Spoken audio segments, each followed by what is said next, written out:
বিদেশের কোন শক্তির এজেন্ডা আমার মাতৃভূমিতে আর বাস্তবায়ন করতে দেওয়া হবে না। প্রতিনিয়তই তারা গণতান্ত্রিক প্রক্রিয়াকে বিভ্রান্ত করে ভয়াবহ অস্ত্র হিসাবে ব্যবহার হয়েছে। তারা ফ্যাসিবাদী শক্তিকে, আওয়ামী শক্তিকে সমর্থন করে শাপলাকে ঘটিয়েছে। বাংলাদেশের রাজনীতিতে 14 দল একটি অপশক্তির নাম। এদেশের মানুষের অধিকারকে উপেক্ষা করে স্বৈরাচারী জননীতিকে বৈধতা দিয়েছিল এই আওয়ামী জোট। ফ্যাসিস্ট রাজনৈতিক কাঠামো তৈরি করে সুশাসনের পরিবর্তে স্বৈরাচার, গণতন্ত্রের পরিবর্তে গোপন অপকৌশল এবং দেশের স্বার্থের পরিবর্তে বিদেশি আধিপত্যের সবচেয়ে বড় পৃষ্ঠপোষক ছিল এই 14 দল। জুলাই বিপ্লব পরবর্তী বাংলাদেশের জন আন্দোলনের বিরুদ্ধে গিয়ে ভারতপন্থী রাজনীতি আর কখনোই বাংলাদেশে করতে দেয়া হবে না। বিদেশের কোন শক্তির এজেন্ডা আমার মাতৃভূমিতে আর বাস্তবায়ন করতে দেওয়া হবে না। 2014 সালের সাধারণ নির্বাচনের সময় বিএনপি নির্বাচন বর্জন করার পর 14 দল নির্বাচনে জোটের অংশ হিসেবে নির্বাচন চক্রে অংশগ্রহণ করে এবং অধিকৃত বিরোধী দল হিসেবে নিজেদের অবস্থান প্রতিষ্ঠার চেষ্টা করে, যদিও একদিকে তারা ইনক্লুসিভ রাজনৈতিক বিরোধের দাবি করলেও অন্যদিকে তারা সরকারের অংশীদার হিসাবে কাজ করেছিল এবং বিরোধীদের স্বাভাবিক রাজনৈতিক কার্যক্রমকে তারা বন্ধ করতে বাধ্য করেছিল। এভাবে প্রতিনিয়তই তারা গণতান্ত্রিক প্রক্রিয়াকে বিভ্রান্ত করে ভয়াবহ অস্ত্র হিসাবে ব্যবহার হয়েছে। আপনারা লক্ষ্য করবেন, জাতীয় পার্টি আজ বিচারের কথা বলে, যখন এদেশে বিচারিক হত্যাকাণ্ডের মাধ্যমে নির্দোষ মানুষকে ফাঁসির কাস্টে ঝুলানো হয় তখন কিন্তু তারা কথা বলে নাই। যখন ইতিহাসের অন্যতম ভয়ঙ্কর বর্বরচিত শাপলা ঘটে তখন কিন্তু তারা কথা বলে নাই। তখন তাদের অবস্থান ছিল নিশ্চুপ। তারা ফ্যাসিবাদী শক্তিকে, আওয়ামী শক্তিকে সমর্থন করে শাপলাকে ঘটিয়েছে। পিলখানার সময় তারা কথা বলে নাই। জুলাইয়ের সময় হাসিনার ঘরে গিয়ে তারা পরামর্শ দিয়ে এসেছে আমাদের বুকে গুলি করার জন্য। সেই শক্তি বাংলাদেশে কিভাবে রাজনীতি করার অধিকার রাখে? আমরা প্রশ্ন রাখতে চাই। আমরা স্পষ্টভাবে বলছি, আজকে জাতীয় পার্টি বিএনপির কাছে আশ্রয় চাই। শহীদ প্রেসিডেন্ট জিয়াউর রহমানের বিএনপিকে আমরা জাতীয় পার্টির জন্য নিরাপত্তা দেওয়ার জন্য কখনোই দিব না। শহীদ জিয়ার আদর্শে উজ্জীবিত বিএনপিকে জাতীয় পার্টির ফ্যাসিস্ট শক্তিকে ধ্বংস করার জন্য আমরা নির্মাণ করতে চাই। এই বিএনপি যেহেতু, এই জাতীয় পার্টি যেহেতু শাপলা নিয়ে কথা বলে নাই, পিলখানা নিয়ে কথা বলে নাই, বিচারিক হত্যাকাণ্ড নিয়ে কথা বলে নাই, জুলাই নিয়ে কথা বলে নাই, বরং জুলাইয়ের বিরুদ্ধে গিয়েছে, সেজন্য আজকের পর থেকে, এই সংবাদ সম্মেলনের পর থেকে বাংলার মাটিতে জাতীয় পার্টির রাজনীতি করার কোনো অধিকার রাখে না। আমাদের ভাইদেরও একটু বলি, আওয়ামী সুশীলদের পক্ষে দাঁড়ায়েন না, এই বিপদ আসার কথা না। আপনারা তৌহিদ আফ্রিদি গ্রেফতারের পর অনেকে, আমাদের প্রবাসী সাংবাদিক ইলিয়াস ভাই বলেছিল, কিন্তু অনেকেই সেখানে বলেছেন যে ওনারা নাকি দালালি করছে।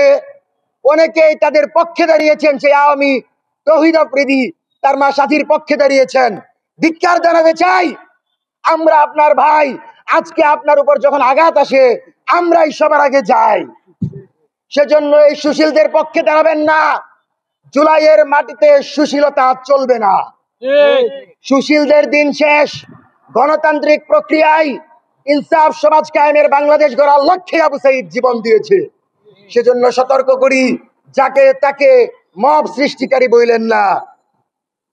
আজকে আমরা রক্তের উপর দাঁড়িয়ে ইন্টারিম গঠন করেছি, অথচ এই ইন্টারিম থাকাকালীন আমার ভাইয়ের উপর, জুলাইয়ের তরুণ নেতৃত্বের উপর আঘাত করেছে। হুঁশিয়ারি করে বলে দিচ্ছি, প্রশাসনকেও বলছি, এই আঘাতের জবাব কিন্তু দিতে হবে। জাতীয় পার্টি যদি রাজনীতি করতে পারে, বাংলাদেশে আওয়ামী লীগ 2 দিন পরে ফিরে আসবে। এই ঢাকা দখল করবে, প্রতিটা উপদেষ্টাকে কিন্তু আদালতের বারান্দায় ঘুরাবে। সেজন্য সাবধান হয়ে যান। আমরা একটা বিষয় বারবার বলছি, কিসের ঝটিকা মিছিল? কিসের হঠাৎ বের হওয়া? এই ধরনের ফাইজলামি বন্ধ করতে হবে। কোন ধরনের হঠাৎ জটিকা মিছিল চলবে না। নিষিদ্ধ সংগঠন যুবলীগ, আওয়ামী লীগ, স্বেচ্ছাসেবক লীগের কোন ধরনের রাজনৈতিক কার্যক্রম চলবে না। প্রশাসনকে বলছি, খবর পাওয়ার আগে, গোয়েন্দা সংস্থা জানার আগে ওদেরকে ইন্দুরের গর্ত থেকে দইরা গ্রেফতার করবেন। কোন ধরনের জটিকা মিছিল দেখতে চাই না, প্রশাসনের উদাসীনতা দেখতে চাই না। মঞ্চ ৭১-এর মতো আরেকটি ভারতের মদতপুষ্ট সংগঠন মিছিল করবে, আর আমরা বৈশা বৈশা আঙ্গুল চুষবো, সেই দিন শেষ। স্পষ্ট করে বলছি, জটিকা মিছিল চলবে না, আওয়ামী লীগ চলবে না, সুশীলতা চলবে না। আওয়ামী লীগের যারাই বের হবে তাৎক্ষণিক গ্রেফতার করতে হবে। দেশে যে জাতীয় ঐক্য তৈরি হয়েছে, আমরা আশাবাদী। আপনি বিএনপি বলেন, জামাত বলেন, এনসিপি বলেন, গণ অধিকার পরিষদ বলেন, যাদের কথাই বলেন তারাই ফ্যাসিবাদ বিরোধী শক্তির অংশ। সুতরাং ফ্যাসিবাদ বিরোধী শক্তির যে আহ্বান, সেই আহ্বানে জাতীয় পার্টি এবং ১৪ দলকে বাংলার মাটিতে কবর রচনা করা হবে। আমাদের জীবন থাকতে, এক ফোঁটা রক্তবিন্দু থাকতে এদেশে ১৪ দল রাজনীতি করতে পারবে না, পারবে না, পারবে না। সেজন্য স্লোগান একটাই, সবাই স্লোগান হবে, আপা গেছে যেই পথে, চাপা যাবে সেই পথে। আমাদের স্লোগান একটাই, আমরা আলটিমেটাম দিচ্ছি, অবিলম্বে জাতীয় পার্টি এবং ১৪ দলীয় জোটের রাজনীতি চিরতরে বন্ধ করতে হবে এবং তাদেরকে নিষিদ্ধ ঘোষণা করতেই হবে।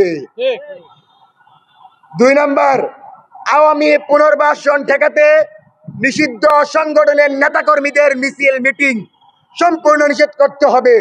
বের হওয়ার চেষ্টা করলে সাথে সাথে গ্রেফতার করতে হবে। ছাত্র জনতা তাদেরকে সাথে সাথে প্রতিরোধ করবে।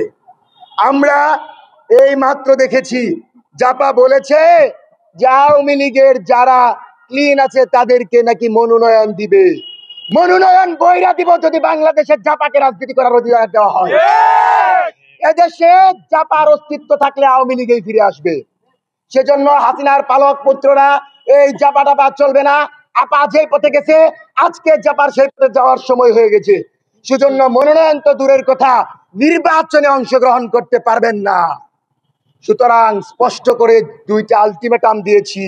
সরকারকে বলছি, বাহাদুর, আমাদের দাবি, আবু সাইদের দাবি, আমাদের দাবি, জুলাইয়ের দাবি।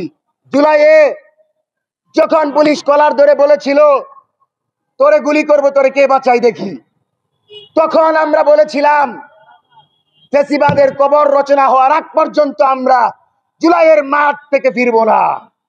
সুতরাং আজকের এই সংবাদ সম্মেলন থেকে স্পষ্ট বক্তব্য, যেহেতু নির্বাচনের নামে ফ্যাসিবাদকে কায়েম করেছিল এই জাপা, এই ১৪ দল, সুতরাং তারা ফ্যাসিবাদের শক্তি, ভারতীয় শক্তি।